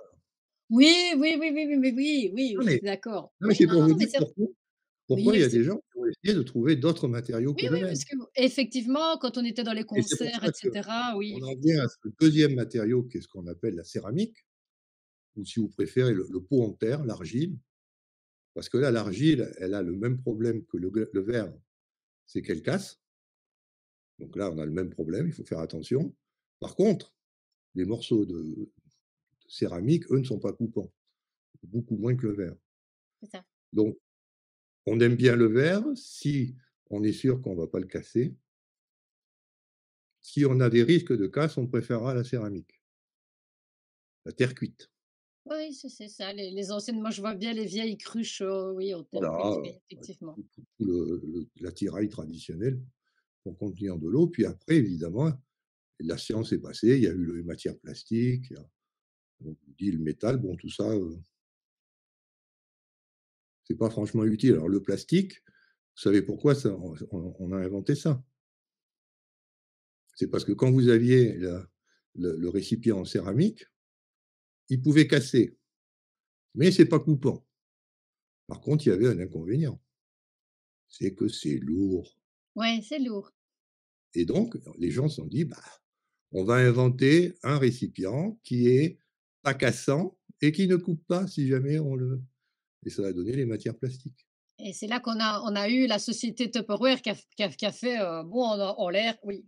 Voilà. Oui, oui, non, mais c'est oui, Vous c'est voyez, intéressant. il y a pas de mystère. Si on a aujourd'hui des récipients en plastique pour l'eau, c'est parce qu'on estime que le poids du récipient est rédhibitoire. C'est ça. Donc on veut le poids le plus léger possible, d'où là, effectivement, les matières plastiques sont imbattables. Mais elles relâchent ce qu'on appelle des solvants, C'est ça, des des biphénols, des perturbateurs endocriniens. bisphénols, oui. Oui, Des oui, tout à fait. perturbateurs endocriniens, donc voilà, toujours pareil. Un avantage Un très net inconvénient. pour le poids, mais un inconvénient, c'est qu'il peut y avoir des molécules étrangères dans l'eau qui n'ont rien à y faire. C'est ça. Donc vous voyez, ne serait-ce que sur le choix du récipient que je vais utiliser, j'ai même pas encore bu l'eau, hein. Non, mais J'aurais je trouve que c'est bah, oui, oui, tout à fait. réfléchi simplement dans quel récipient je vais la mettre. Mmh. Parce qu'après, une fois que vous avez choisi le récipient, imaginons que ce soit la céramique, il faut savoir qu'il y a des céramiques qui sont informées. On Ah peut oui. informer la céramique. Ah bah, ça je Et donc, on a des pichets en céramique qui informent en même temps l'eau, qui la recueillent et l'informent. Donc là, vous voyez, on est passé à la dynamisation. mmh mh. C'est-à-dire, on se pose la question, est-ce que cette eau est biocompatible? Est-ce qu'elle me convient en tant qu'être moi, je, ou est-ce qu'elle ne me convient pas compte tenu de tout mon passé, heu, passé d'eau corporelle que j'ai? C'est ça. C'est pour ça que c'est pas simple. Non, mais je trouve ça super intéressant. Je trouve que ça vaut la peine vraiment d'avoir un spécialiste de l'eau qui arrive parce qu'en fait, il y a les vieilles croyances qui je dis toujours: «Tout ce qui était hier vrai, à partir du moment où on rencontre d'autres personnes, la vérité, elle est jamais absolue». Donc, j'aime beaucoup de rencontrer les gens et c'est vrai que c'est mon plaisir d'inviter sur le plateau des tas de personnes différentes parce que je sais que ça apporte toujours des connaissances en plus à nos auditeurs et en fait, on assouplit sa vision aussi parce qu'on on veut bien faire, mais en fait, finalement, on se plante si on reste, hermétique Alors, hermétique à nos idées. puisqu'on est sur ce sujet, on peut aller un petit peu plus loin. Mmh mh. Tout ce qui est ancien bénéficie d'années, voire de millénaires de pratique. Donc évidemment, nous, quand on regarde ces choses anciennes, à la lumière de tout ce qui a été pratiqué, on peut imaginer qu'on a sélectionné dans ces matières ce qu'il y avait de meilleur. Mmh mh. Ça, c'est le côté positif. Donc c'est pour ça que tout Oui, ce qui est ancien, moi j'ai toujours un a priori favorable. Parce qu'il y a le passé qui va passer par là et que si le truc était toxique, et ben, l'histoire il ne fait qu'on oublie pour faire autre chose. Donc si vous avez une matière qui a résisté à l'histoire, elle est forcément bonne. Mais c'est là où je vous dis, ce qui est bon aura toujours des la côtés mémoire. non, des côtés négatifs. Oui, oui, tout à fait, Et oui. c'est pour Parce ça que quand la science a considéré ces matériaux anciens, par exemple, bon, je vous ai parlé du verre et de la céramique, tout de suite, ils se sont dit: «Ah, ça coupe et c'est lourd» c'est ça, et donc on a cherché des nouveaux matériaux pour résoudre ces 2 problèmes c'est ça. et en résolvant ces 2 problèmes, on a fait quelque chose de très bien, puisque la gourde ne se casse plus et on ne se coupe plus si elle est cassée, mais on a fait apparaître d'autres. Chaque action a une conséquence et là, ça fait Voilà, il partie faut aussi toujours raisonner de comme ça. exactement, C'est-à-dire, exactement. j'ai des trucs qui sont bien, c'est bien, mais il y a forcément quelque part un truc qui va pas Ouais, et auquel il faudra faire attention. c'est ça. Ça ne veut pas dire qu'on ne pourra pas le faire, mais enfin ou ne pas l'utiliser, mais il Alors, faudra en être conscient. je vais vous donner le truc avec les matières plastiques. En fait, c'est tout bête, hein. C'est que si une matière plastique relâche, des petites molécules, organiques, donc qu'on appelle des perturbateurs endocriniens, eh bien, vous n'utilisez pas la gourde tout de suite. Vous la remplissez, vous la videz, vous la remplissez pendant 10 ans et au bout de 10 ans, je peux vous dire, si vous avez mis de l'eau très pure dans votre gourde, elle n'aura plus aucune trace de solvant organique, tout sera parti et là, maintenant, vous allez récupérer les avantages sans avoir les inconvénients. Simplement, D'accord, il donc faut je être vais acheter patient. mon quota de bouteilles en plastique pour, dans 10 ans et là, je suis sûre que Non, mais il faut surtout choisir une bouteille et ne jamais en changer. c'est ça, donc prendre une vieille mais oui, alors qu'on vous dit de changer tous les 3 ans ou, quand on a les SodaStream et ils vous disent: «Oui, il faut changer sa bouteille et cetera, il faut» donc en fait, c'est de la grosse connerie. Donc Non, non, mais c'est je les matières plastiques, oui, on peut les utiliser, mais il faut que l'eau qu'elles aient contenu beaucoup d'eau que pour qu'on ait retiré quasiment tout ce qui était toxique achetons nos et bon bouteilles en après plastique, oui, mais alors en occasion. oui, non, mais en occasion, on ne sait jamais ce qui s'est passé donc non, le Et mieux, c'était c'est de prendre un plastique neuf et puis vous savez, vous avez toujours besoin d'arroser des plantes. Donc vous réservez ce plastique neuf à l'arrosage des plantes, au lavage de la voiture, qui sont des là où si l'eau a des perturbateurs endocriniens, bon, et puis à partir d'un certain moment, la gourde aura été suffisamment lavée pour qu'on puisse maintenant l'utiliser pour boire. Oh là là, oui, Il ne faudra plus en changer, il faudra la oui, garder précieusement. oui. Oui, effectivement, ça fait, beaucoup de choses à retenir par rapport à l'eau, en fait, finalement. Non, c'est pas à retenir, une fois que vous avez compris, ça devient logique. Oui, oui, tout à fait, bien sûr. Mais c'est vrai que c'est tout Ce qu'il nouveau faut de se retenir, rendre compte. c'est que l'eau de tous les solvants, c'est quoi un solvant? C'est un liquide que vous mettez au contact d'un solide et le solide disparaît. C'est ça. Il passe en solution. Eh bien, toutes les substances qui peuvent être des solvants, donc qui sont capables de dissoudre les matériaux solides, quelle est la substance la plus efficace? C'est l'eau. C'est l'eau. Donc, si vous avez un récipient qui n'est pas correctement nettoyé, forcément, vous aurez des saloperies dans l'eau. Et comme on est fait d'au moins 96 d'eau, ces saloperies rentreront dans notre corps. Ouais, Parce qu'on ne peut pas ne pas boire. Si vous buvez pas pendant 3 jours, ben c'est le même résultat que si vous arrêtez de respirer, hein. exactement. Il y a encore une chose que j'aimerais bien vous poser comme question, parce que je profite. Vous me dites quand vous en avez marre, hein. Moi sur J'ai l'eau, vu j'en ai jamais marre, hein. s'il vous plaît, ah bah non, je me doute bien, mais moi non plus, en fait, hein, donc vous êtes bien tombé. Je voulais encore savoir une chose. J'ai vu, que vous mettiez donc ça, c'est par rapport au son, puisqu'on a parlé de l'eau. C'est vrai qu'on a déjà, c'est un sujet vaste, mais vous travaillez aussi sur le son et j'ai vu que en fait, pour chaque protéine non, pour chaque, complément alimentaire, on pourrait avoir un son qui équivaut. C'est Oui, ça? Alors, est-ce que ça pourrait dire alors là, je vais encore exagérer parce que je suis madame j'exagère, hein, de toute manière, donc ça, c'est pas grave, c'est même comique, mais au moins on comprend la démarche. Quand j'entends qu'il y a des moines qui ont vécu avec le prana, donc ça veut dire qu'ils n'ont pas mangé pendant X temps. Est-ce que c'est parce qu'ils font des sons qui se permettent de vivre sans manger? je sais pas, Non, mais mais ce serait possible ce c'est serait clair que la possible musique n'est pas la même que quelqu'un qui se gave à longueur de journée. Les effets ne seront pas les mêmes.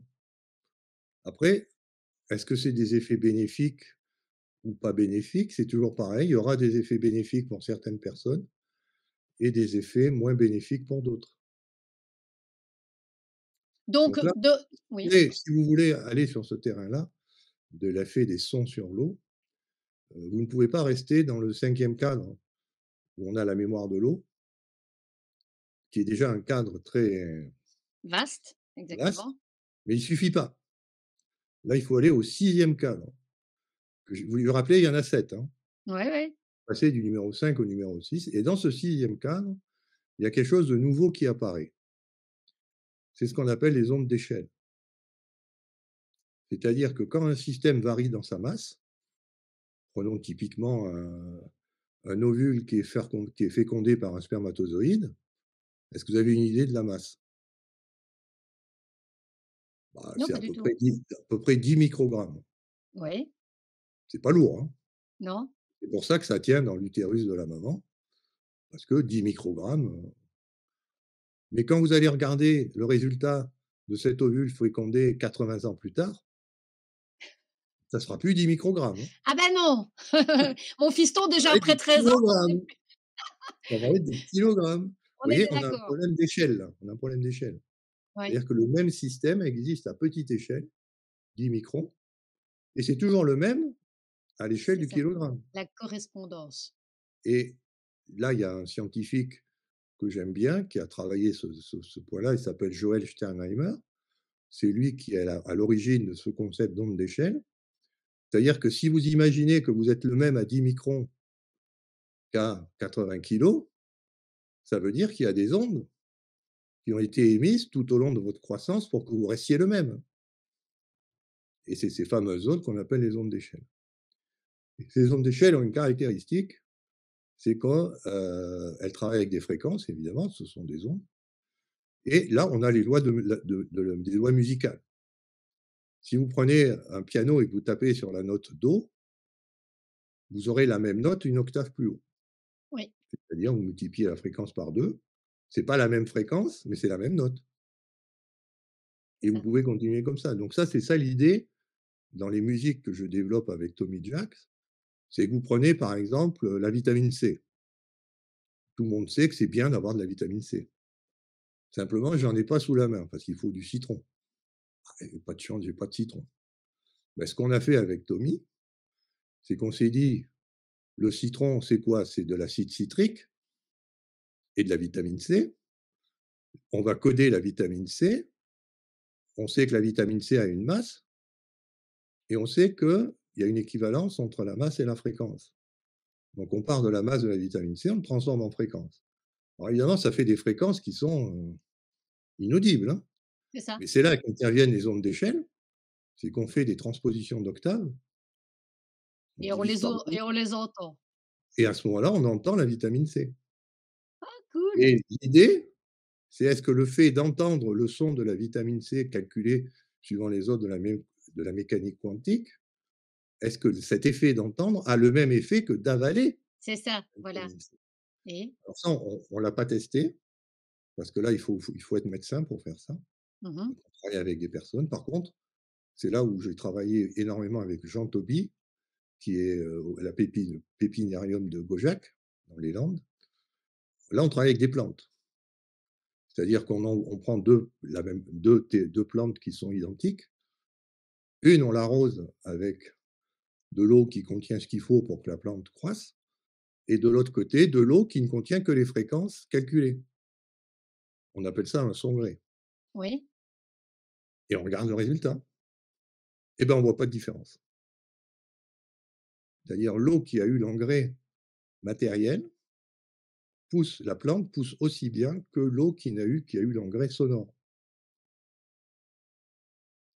Ça donne à réfléchir.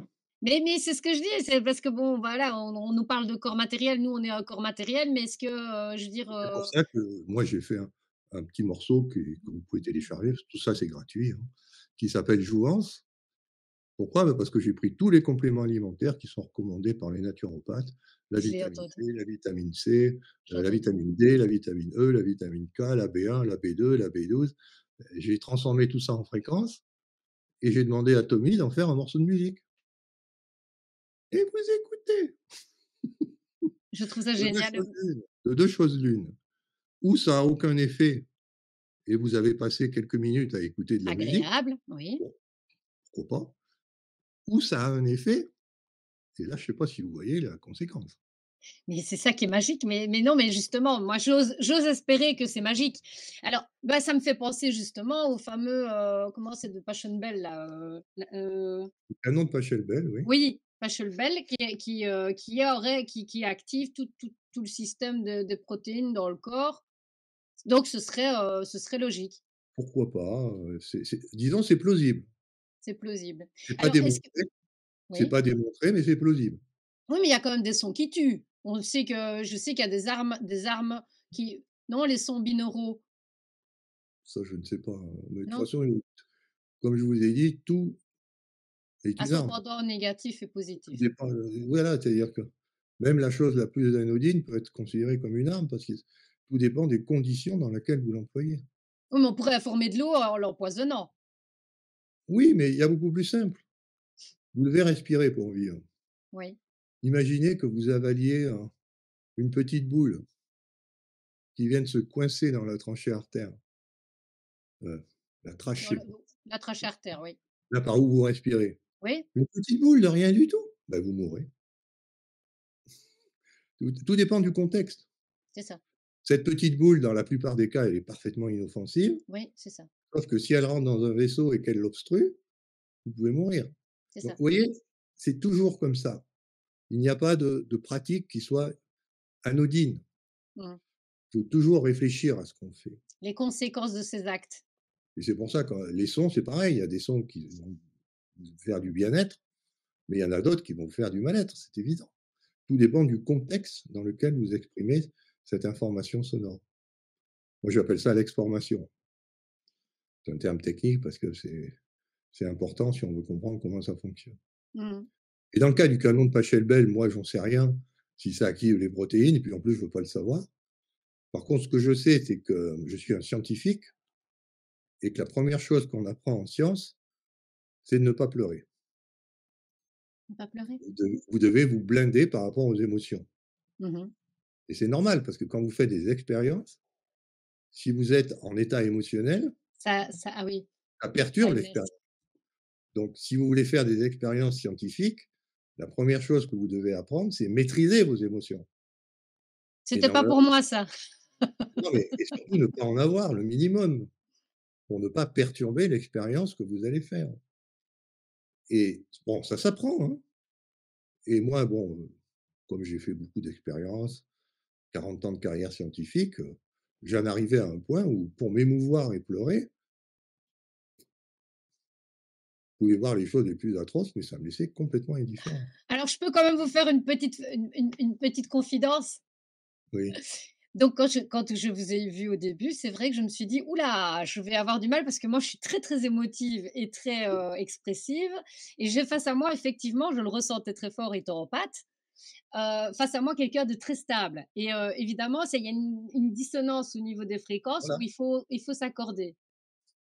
Alors, ce qui s'est passé dans mon cas, c'est que quand j'ai demandé à Tommy de faire le canon de Pachelbel à la fréquence de l'eau, c'est-à-dire 429,62 Hz de diapason, Tommy est musicien, il m'a dit: «Oui, pourquoi pas». Moi, j'ai l'habitude de travailler en 432, tu veux, en 429,62. Pour lui, c'est juste un réglage sur ses boutons. Donc, il a produit 2 versions du canon de Pachelbel à la fréquence de l'eau et au premier mouvement, les premières notes, je me suis effondré en larmes, Oh c'est marrant, ah oui d'accord. sans savoir pourquoi. J'écoutais juste cette musique à 429,62 Hz. Moi qui m'étais blindé toute ma vie vis-à-vis des émotions pour ne pas pleurer, parce que pour rester objectif, C'est ça. tout d'un coup, en 2 secondes, j'ai pleuré Ah oui, toutes les larmes de mon corps et ça s'arrêtait pas et ça a été pire. C'est que maintenant, je pleure pour un oui ou pour un non. donc ça C'est-à-dire ça a que formé ça a j'ai pas une besoin d'écouter le information. canon de Pachelbel. Le canon de Pachelbel m'a décoincé un mécanisme de C'est ça, blocage de mes émotions que j'avais mis en place pour faire de la science c'est fou et ça. comme le mécanisme a été décoincé, maintenant je peux pleurer comme tout le monde. Quand je vois quelque chose qui est touchant, je pleure Oui. et c'est pour ça que peut-être vous m'interviewez parce que de ce point de vue-là, j'ai changé. Eh ben, je suis contente et je suis assez fière que vous ayez accepté, hein. Je vous avoue parce que bon, c'est quand même pas gagné d'avance que quelqu'un, un citoyen lambda, qui pose la question: «Est-ce que je peux?» mais j'ai des fréquences positives. Je vous avoue que là, maintenant, je commence à me rendre compte que Non mais j'arrive à rassurez-vous, moi aussi j'ai développé une sensibilité et quand je ne sens pas quelqu'un, je dis non, hein. oui, oui, mais voilà, peut-être que c'est ça aussi qui fait. Mais donc mais j'aimerais quand même bien rappeler les livres que je vais remontrer peut-être les images parce que j'ai quand même fait des petites images et tout. J'ai préparé ça comme une grande, hein, et les gens qui me connaissent savent que je suis pas très technique et d'habitude, c'est les ananades, c'est-à-dire que j'ai le don d'aller faire des couillonnades, mais en version Anne. Oui. Donc je vais quand même montrer, ce que vos livres en images, comme ça on pourra peut-être, alors si j'arrive, hein, parce que bon, je suis pas voilà. Alors, les livres, si on veut les retrouver, on les retrouve, Alors sur, là, pour ce livre, c'est là où je décris tous les 7 cadres dont j'ai parlé. Vous voyez les oui, 7 cadres de pensée pour comprendre. Donc là, vous avez tous d'accord, les les détails. d'accord et alors il y avait l'autre livre Alors là, également c'est pour ceux qui veulent comprendre la mémoire de l'eau. d'accord, OK Le mécanisme et que vous j'ai appelé les domaines de cohérence. Alors évidemment, il est plus technique que le premier d'accord, parce que là, on va dans des détails, mathématiques, mais on est obligé pour montrer que c'est scientifique. C'est pas simplement des idées sur le papier. c'est ça et alors vous avez sorti aussi un livre sur l'homéopathie? Ah oui, c'est parce que je ne l'ai Oui, pas il y a vu en alors je ne là, l'ai pas par pris contre, en photo, mais c'est en collaboration. d'accord, OK. Alors, j'aurais bien voulu parler quand même d'un sujet qui m'a, assez perturbée et je trouvais qu'il était très, très chouette et je vais montrer une image d'abord, hein, comme ça nos auditeurs vont pouvoir, apprécier la beauté. Ah oui, le dôme. Voilà, le dôme. Expliquez-nous un petit peu, ce que c'est. Alors, ça dérive de toutes les caractéristiques qu'on a sur l'eau, que d'abord, il faut admettre qu'on peut informer l'eau. Mmh. Si vous admettez pas ça, bon, c'est jamais qu'une structure, dans laquelle ça c'est jamais qu'on appelle ça une piscine. Oui, Maintenant, si vous admettez que l'eau peut avoir mémoriser des informations, ce qui permet d'expliquer pourquoi l'homéopathie fonctionne, en particulier. Maintenant, comme je vous ai dit, il y a de l'électromagnétisme de partout. Donc, dès que vous faites une structure matérielle qui est structurée par un motif, ces fréquences électromagnétiques naturelles interagissent avec ce motif, ça s'appelle techniquement des interférences, et restructurent le champ électromagnétique. Et l'eau, évidemment, si vous mettez de l'eau dessous, parce que vous voyez, il y a le dôme, donc, mais en dessous, c'est une piscine, ben, c'est cette ça. eau va être informée en fonction du motif géométrique que vous avez mis au-dessus de l'eau. Donc, ça veut dire que, alors ces motifs géométriques ont cette caractéristique, c'est qu'ils sont inspirés de traités d'art qui peuvent remonter à des dizaines de milliers d'années. Ce sont des gens qui ont imaginé ces formes et via les rayonnements électromagnétiques qui viennent du soleil, de la lune, de votre propre corps, quand vous allez dans cette eau, ben, vous avez des effets, ça vous informe. Alors évidemment, si ces formes ont été choisies, c'est parce que c'est plutôt bénéfique, Mmh. en moyenne. Mais n'oubliez jamais que pour certaines personnes, ça peut être problématique. Mais en moyenne, on a vu que c'était plutôt bénéfique. C'est-à-dire, les gens se baignent et puis après, bah, s'ils ont des problèmes, ils ont moins mal ou si c'est des problèmes psychologiques, ils sont calmés. C'est ça. Alors donc ça se trouve à Rotsa-Genève, donc du côté de Bruxelles, En et ça Belgique, s'appelle le Dôme, ça s'appelle en le Dôme. Belgique. C'est dirigé par Isabelle Mannenbach et Fabrice Enthoven, qui sont les gérants du Dôme. Donc c'est un centre de bien-être. Mmh. C'est-à-dire, si vous êtes, comment dirais-je, déprimé, que vous voyez tout en noir, que vous n'avez pas envie de prendre des neuroleptiques ou des somnifères, parce que les médecins, vous allez voir un médecin, il peut vous donner Pour toute tout. une panoplie de molécules. Donc, si vous voulez vraiment avoir un effet sur votre corps sans passer par toute la chimie qu'il y a aujourd'hui autour de la médecine, ben vous essayez. Vous allez vous baigner dans cette eau. On garantit rien. En tout cas, C'est-à-dire, une belle expérience et c'est magnifique, donc je veux dire, oui, déjà, c'est très beau à voir. Et puis en plus, il y a une ambiance, hein, c'est-à-dire, moi, je ne sais pas, mais Isabelle, que je connais très bien, elle va peut-être mettre des musiques à 429-62. c'est ça. Donc là, moi, je suis parrain du Dôme. Donc forcément, j'inciterai forcément Isabelle et Fabrice à mettre de la musique au diapason de l'eau, en plus de toutes les formes géométriques, en plus de la qualité de l'eau qui est importante, en plus de La couleur l'ambiance. peut-être aussi, les couleurs qui Oui, les diffusent? couleurs, enfin, voilà. Donc ce dôme, c'est un lieu de ressourcement Je vais remonter pour des encore la personnes photo. qui sont arrivées à bout et qui ne savent plus quoi faire. C'est ça. Je vais remontrer la photo parce que je la trouve sublime, Ouais, surtout le dessus qui est juste voilà, à tomber, on attention, dirait un bijou. si vous vous sentez dans une impasse, que ce soit une impasse physique ou une impasse émotionnelle, bah, le simple fait d'aller vous baigner là-dedans, ça peut débloquer des choses. C'est ça, oui. Vraiment très, très beau, vraiment, Oui, oui, c'est c'est magnifique. magnifique, oui. Oui. Ben voilà, et on a un petit peu oups là, voilà la nanade. Ben je pense qu'on a fait, un petit tour de la question, je bon ben voilà, je pense qu'on on a déjà bien travaillé, vous ne trouvez pas? Ah Qu'est-ce oui, que vous oui, en bah, pensez? ça fait Et puis 1 heure en fait, je et vous avoue, vous revenez quand vous voulez parce que c'était un plaisir de vous recevoir, de toute manière. Est-ce que vous venez sur la Belgique bientôt? bah, oui, forcément, je serai tôt ou tard amené à aller au Dôme. Donc ça, ce serait et vous faites des conférences aussi, sur la Belgique? J'en ai fait, oui. Et si on vous Après, invite, il faut trouver les gens qui veulent avoir les conférences, moi. ah, je sais, il y a toujours moyen de trouver, hein. C'est pas mon métier, moi. Donc Moi, là, je je viens lance un appel parce qu'on a beaucoup d'auditeurs aussi qui organisent des conférences, donc je pense à certains en particulier, donc voilà. mais Bah durant toute ma carrière, je suis quand même allé une bonne dizaine de fois en Belgique, oui. Mmh. Bon, la Voilà, prochaine fois que vous venez, vous me contactez, j'aimerais bien aller oui, boire un bon verre d'eau avec vous. voilà. Ah non, mais attention, moi j'aime bien aussi l'eau dynamisée qu'on appelle le vin, hein. Ouais, mais moi aussi.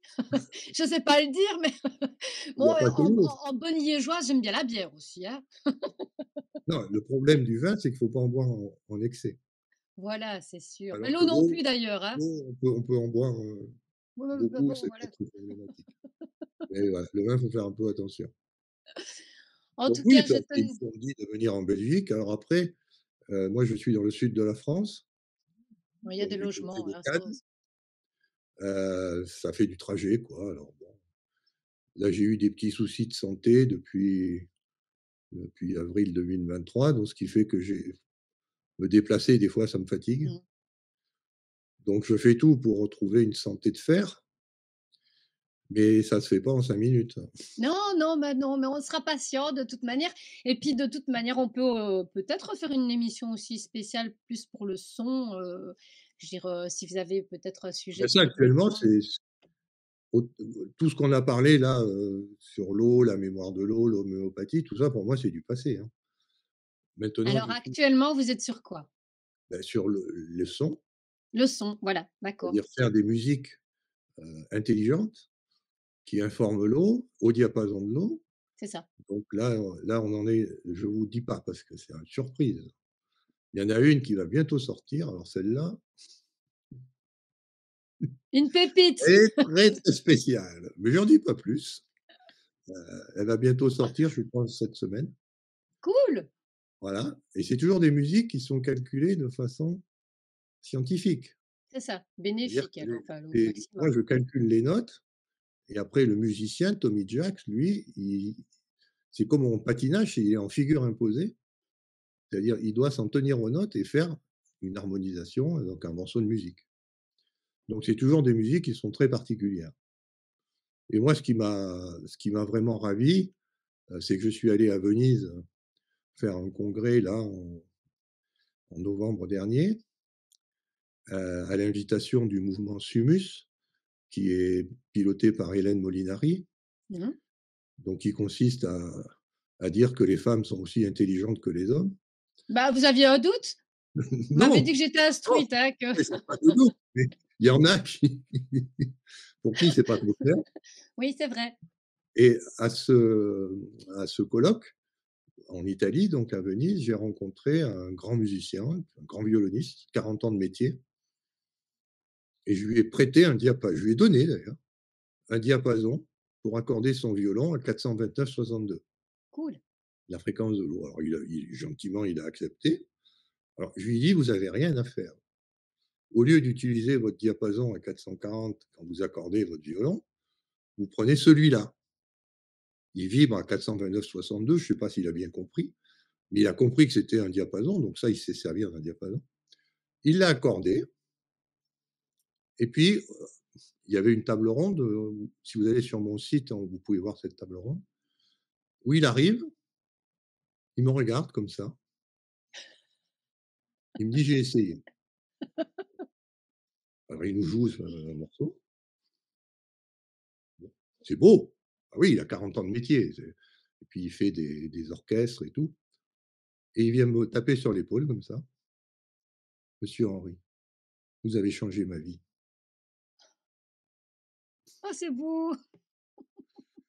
Et devinez ce qu'il a fait quand il est rentré en Allemagne, parce qu'il vit en Allemagne. Il y a un de ses amis qui avait un fils qui a eu un accident de voiture, Mmh. coma, Comment? coma irréversible. Les médecins disent: «Non, tu trop endommagé, on peut rien faire». Bah, qu'a fait ce violoniste? Il a accordé son violon, et Bon sur le allez, vous allez me faire pleurer là, je le sens. et sur le comato, il a joué pendant 5-10 minutes de la musique, et le comateux a réagi. Et j'ai un autre témoignage, alors ça ne veut rien dire, hein, c'est des témoignages pour le moment. Ce qu'on vise après, c'est de Vous trouver des prouvez. médecins qui sont prêts à faire des tests dans des conditions normées, enfin bon. Mais pour le moment, c'est des témoignages en tout cas. c'est intéressant. Il y a aussi une jeune fille qui est sous coma depuis plusieurs mois et là, son père, il a carrément, mis le paquet. Tout le temps, il lui fait écouter de la les musiques qu'on a produit avec Tommy Jacks et de mois en mois, elle va mieux. Elle réagit. Alors qu'officiellement, la médecine l'a déclarée comateuse, donc voilà, donc encore une fois, c'est des témoignages, Mais mais c'est prometteur. ça montre qu'il y a du travail à faire. C'est pour ça que là, maintenant, j'oublie un peu l'homéopathie, j'oublie la mémoire de l'eau, je m'intéresse beaucoup à la musique parce que je pense qu'il y a là beaucoup de choses à faire et je vous parle pas du travail avec les plantes que je fais à Gaujac, où on peut, protéger une plante des parasites en leur jouant de la musique. Il y a de quoi faire. Et puis le 2e sujet que je travaille beaucoup, c'est la relation entre l'eau et la conscience. Donc c'est les 2 derniers cadres de pensée, le musicalisme pour la musique et l'immatérialisme pour la conscience. C'est-à-dire qu'on peut aussi, sans passer par la musique, en travaillant son niveau de conscience, informer l'eau. Avec alors là des résultats, parce que par la conscience, vous pouvez échapper à la planète Terre. Ouais. Mais je oui, vous êtes tombé sur le cas d'école où qui passe d'un plan à l'autre, qui fait venir à elle des animaux, je c'est des trucs un peu Non, bizarres mais donc il y en a qui font des voyages qu'on appelle des voyages, chamanique, oui, oui, j'ai pu non, pas chamaniques, expérimenter. cosmiques, c'est-à-dire qu'ils sont capables de Ben, en tout sortir de cas, leur corps, je me suis d'aller liquéfiée visiter des effectivement. planètes qui sont à des milliards d'années-lumière de la Terre. Ouais, c'est ça. Que vous pouvez pas faire avec la musique, parce que la musique, vous êtes obligé d'avoir de l'air pour que ça fasse un son. Ouais. Mais quand vous travaillez en pure conscience, en méditation, là, il y a nos limites. Donc voilà, c'est les 2 thèmes qui m'intéressent actuellement, l'eau et la musique. Si vous avez besoin d'un cobaye, je me porte volontaire, mais alors à du 200. Si je viens dans le sud, franchement, je passe vous faire un petit coucou. Ah oui, bah, ça, il y a pas de souci, moi Ah j'aime oui, pas. oui, parce que ça, c'est vraiment le genre de truc, vous vous rendez pas compte, mais là, enfin voilà, c'est une émission que j'adore. Bah, J'ai c'est passé mes 2 thèmes de recherche actuellement. j'ai vraiment passé un très, très bon moment avec vous, monsieur Henri. Alors le seul problème que j'ai, c'est que ça devient de plus en plus difficile de publier.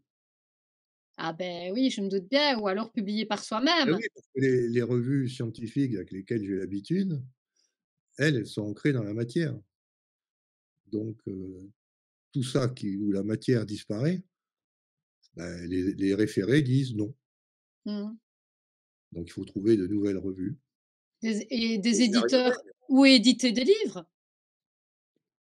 Oui, mais les livres, il y a un problème avec les livres, c'est qu'aujourd'hui vous avez ChatGPT, n'importe qui peut écrire un livre aujourd'hui Oui.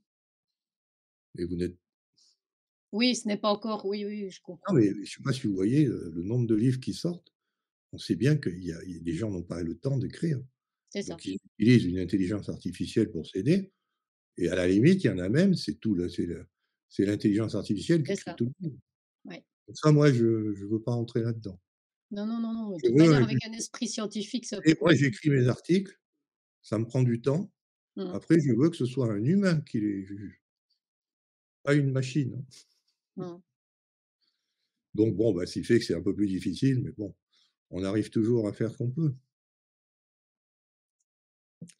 Voilà pour le futur. Ah bah, écoutez, c'était, vraiment, une délectation de vous écouter. C'est vraiment agréable. J'ai appris plein de choses. Je pense que nos auditeurs vont être ravis de pouvoir, écouter l'émission et merci pour votre confiance. Merci d'avoir accepté l'invitation, d'avoir consacré du Je vous dis, temps. ce fut un plaisir. Ben voilà, c'est un plaisir Parce qu'on partagé peut et pas je parler suis de sûre que vous allez revenir. on peut pas parler de ces choses-là, facilement. Oh, je vous assure que bon, alors je vais vous mettre en contact avec quelqu'un aussi que j'apprécie énormément et je baigne un peu là-dedans, voyez-vous? Donc c'est peut-être pour ça que ça me parle. Donc voilà, donc Oui, mais je peux vraiment, vous dire qu'il y a des gens auxquels ça parle pas du tout, hein. oh moi je suis mais là, je suis une fan inconditionnelle. Je pense qu'en fait c'est on peut basculer très vite. En fait, si on comprend cette mécanique qui est logique et scientifique, si les scientifiques s'y mettent avec des gens qui expérimentent comme moi, parce que moi je l'expérimente, il y en a d'autres qui le prouvent. Donc on a les 2 côtés en fait. Mmh. C'est pour ça que je fréquente des gens qui sont comme vous, enfin, voilà, qui sont plus cartésiens, qui sont plus scientifiques, parce que moi, je vis des expériences que quand vous me parlez, je me dis: «Mais oui, ça ne fait que confirmer ce que je dis, je pense depuis le début Oui, parce que je le vis».